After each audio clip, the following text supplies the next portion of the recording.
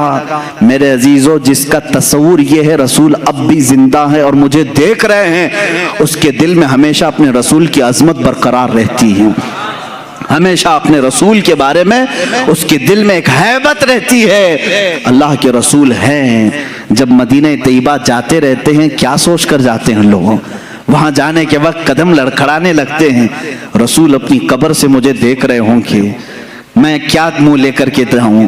اور اگر کوئی یہ سوچ کر جاتا ہے نہیں وہ تو عام قبروں کی طرح مر کر ختم ہو گئے، میرے عزیزوں پھر ان کے دلوں میں ادب بھی نہیں رہتا، مدینے جانے کا بھی کوئی تصور نہیں رہتا۔ لیکن دیکھا ہے ہم نے جنہوں نے رسول پاک کو اپنی قبر انور میں زندہ تسلیم کیا، ان کا ادب بھی اتنا بڑھ جاتا ہے، وہ وہاں سے گزرتے بھی ہیں، ان کی آنکھوں سے ٹپ ٹپ آنسوں کی جھڑی جاری رہتی ہے اور الفاظ نکل نہیں پاتے۔ کئی ایسے لوگ ہیں جو بے قرار ہو جاتے ہیں اس لیے کہ انہوں نے اپنے رسول کو زندہ تسلیم کیا، اور جنہوں نے حضور پاک صلی اللہ علیہ وسلم کی زندگی کا انکار کیا اس کی ایک صاف مثال میں نے دیکھا مدینہ طیبہ میں جالیوں کے قریب ایک متوع۔ یہ متوع وہی ہیں جو سفید جبہ لال رومال پہن کر کے جو لوگوں کو گمراہ کرنے کے لیے جن کو رکھا گیا ہے، ہر ایک کو کاٹتے پھرتے رہتے ہیں، یہ پٹا ہی نہیں ہے ان کے اندر، مالک نے پٹا ڈالا نہیں ہے، آوارہ پھرتے رہتے ہیں، جو نظر آیا اس کو کاٹ دیتے ہیں۔ ہونا یہ چاہیے کہ جو گورنمنٹ انہیں پال رہی ہے پٹا ڈال کر کے رکھے، اس لیے کہ دنیا بھر سے لوگ آتے ہیں، روڈ پہ اس طرح کتوں کو چھوڑو گے تو ہر آنے جانے والوں کے لیے تکلیف بھی ہے۔ اب یہ وہی کرتے رہتے ہیں۔ ایک بار ہمارے سامنے کی بات ہے، پاکستانی حاجیوں کو یہ اس طرح سے ڈیبیٹ کر رہے ہیں، رسول کچھ دے نہیں سکتے، یہ نفع نقصان کسی چیز کے مالک نہیں، وہ کہہ رہا ہے نہیں میرا رسول دے گا، وہ پاکستانی بیچارہ بار بار کہہ رہا ہے۔ اس نے غصے میں آ کر کے جالیوں کے سامنے پیر یوں مارنا شروع کیا اور اپنی پیٹھ سے جالی گھسنے لگا۔ اگر کچھ کر سکتے تو دیکھو مجھے کچھ ہوا کیا، وہ دکھا رہا ہے۔ میرے عزیزو، جن لوگوں کا عقیدہ یہ ختم ہوا نا رسول ختم ہو گئے، وہ اسی طرح کی حرکتوں پہ آتے ہیں، اور میں سمجھتا ہوں اس سے لاکھ درجے افضل وہ بوڑھا پاکستانی تھا جو اگرچہ عالم نہیں تھا لیکن رسول پاک کی بارگاہ میں اتنے ادب سے کھڑا تھا کہ اس کی آنکھیں آنسوؤں سے بھری ہوئی تھی، ادب سے کھڑا ہوا تھا۔ عزیزان گرامی وقار، اس عقیدے کو آج پھر سے زندہ رکھو اپنے سینوں میں، اپنے ذہن میں۔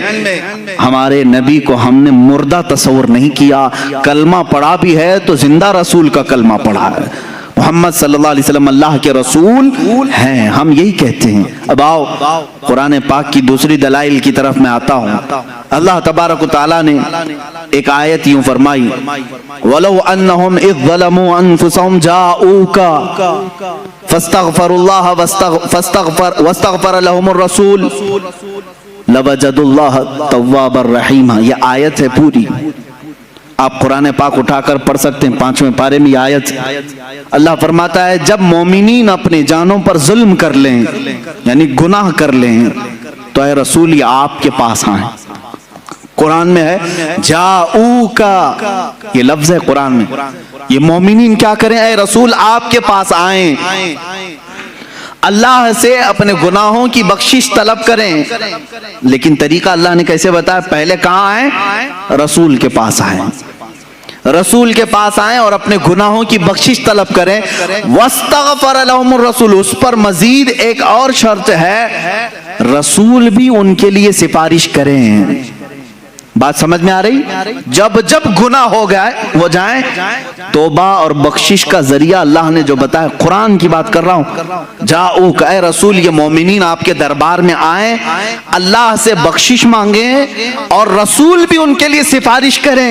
لوجد اللہ تواب الرحیم، پھر وہ اللہ کو توبہ قبول کرنے والا پائیں گے، رحم کرنے والا پائیں گے.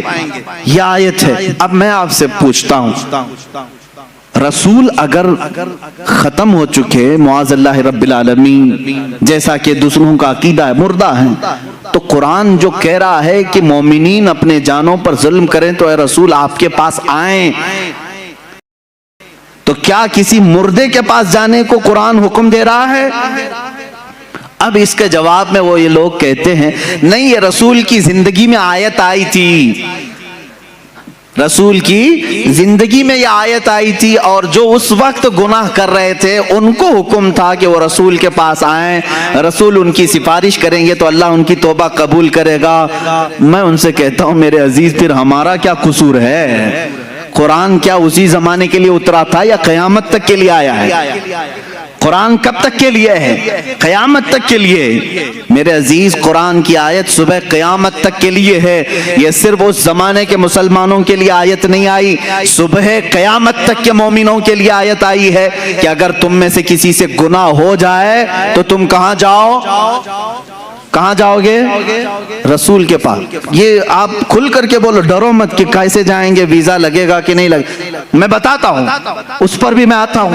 لیکن قرآن کی بات ہے، اللہ نے کیا فرمایا؟ اگر گناہ ہو جائیں تو تم کہاں جاؤ؟ پھر ڈر ہے آپ کو؟ کہاں جائیں؟ رسول کے پاس جائیں. اب رسول کے پاس جانے کے بعد دو کام ہیں آپ کے، ایک آپ کی طرف سے، ایک رسول کی طرف سے. آپ اللہ کی بارگاہ میں توبہ کریں گے، رسول آپ کی سفارش کریں گے، تب آپ کی توبہ قبول ہوگی. اب آپ سوال آتا ہے، ہر ایک کی طاقت نہیں سفر کرنے کی، کیسے جائیں مدینے؟ ٹکٹ مہنگا ہے، اب تو لاک ڈاؤن میں ویزا بھی نہیں لگتا ہے. تو کیا اللہ تبارک تعالیٰ کسی بندے کو اس کی طاقت سے زیادہ کا حکم دے گا؟ جو تم نہیں کر سکتے اس کا حکم شریعت میں آتا ہے. اسلام نام ہی ہے اس چیز کا، اللہ بندے پر اتنا ہی حکم ڈالتا ہے جتنا وہ کر سکتا ہے، جو نہیں کر سکتا اس کا حکم نہیں آئے گا. اب تم سب لوگ مل کر کے کہو گے کہ ہمارے آج جانے کی طاقت ہی نہیں، اور اللہ نے حکم کیسے دے دیا؟ گناہ تو آج صبح بھی ہوئے ہیں ہم سے، دوپہر میں بھی ہوئے ہیں، شام میں بھی ہوئے ہیں، اور اللہ فرما رہا ہے رسول کے پاس جائیں. اب اس حساب سے دیکھا جائے تو کبھی ٹکٹ ملے نہ ملے، کیسے جائیں رسول کے پاس؟ میرے عزیزو، پھر تمہیں حیات النبی کا عقیدہ اور حاضر و ناظر کا عقیدہ لینا پڑے گا، لینا پڑے گا. اے عزیز، اللہ نے تجھے کب کہا کہ تو چلتے ہوئے، سفر کرتے ہوئے، اس طرح اڑتے ہوئے، ٹرین میں، بس میں آ جا رسول کے پاس؟ اللہ نے یہ فرمایا بس تو رسول کے پاس آ، چاہے جسم کے ساتھ آ یا تصور کے ساتھ آ، چاہے جسم کے ساتھ آ یا تصور کے ساتھ آ. ہم تو کہتے ہیں حاضر ہیں. حضور پاک صلی اللہ تعالیٰ علیہ وسلم کی بارگاہ میں جب ہم کھڑے ہوتے ہیں تو یہ کہتے ہیں حاضر ہیں در دولت پہ گدا، سرکار توجہ فرمائیں. تم جہاں سے کہو گے سرکار سنتے ہیں. تو حاضری ہو گئی. یہاں ابھی آنکھ بند کر لیا آپ نے، ملا باڑے کی مسجد میں بیٹھے ہیں، گناہوں سے توبہ کرنی ہے، قرآن کی آیت پر عمل کرنا ہے ہم کو. اللہ نے فرمایا رسول کے پاس جانے کا حکم اللہ نے کیا. اب میں یہاں بیٹھا، چل کے جانے کے لائق نہیں، آنکھ بند کر لیا، منٹ بھی نہیں لگے مدینے پہنچ گیا، منٹ بھی نہیں لگے. یہ کتنی تیز حاضری ہے. بارگاہ رسول میں کھڑے ہونے کا تصور لے آیا، اور پھر سامنے اپنے رسول کو حاضر پا کر کے اب توبہ کرنا شروع کیا. استغفر اللہ ربی من کل ذنب واتوب الیہ. اللہ تو نے فرمایا گناہ ہو جائیں تو رسول کے پاس آ جا، میں آ گیا. اب تو نے فرمایا بخشش طلب کر مجھ سے، میں نے بخشش بھی طلب کر لی، استغفار بھی پڑھ لیا. تیسرا کام ہے اب رسول کا. اللہ کے رسول سفارش کریں. اب رسول کے پاس تمہیں کہنا ہوگا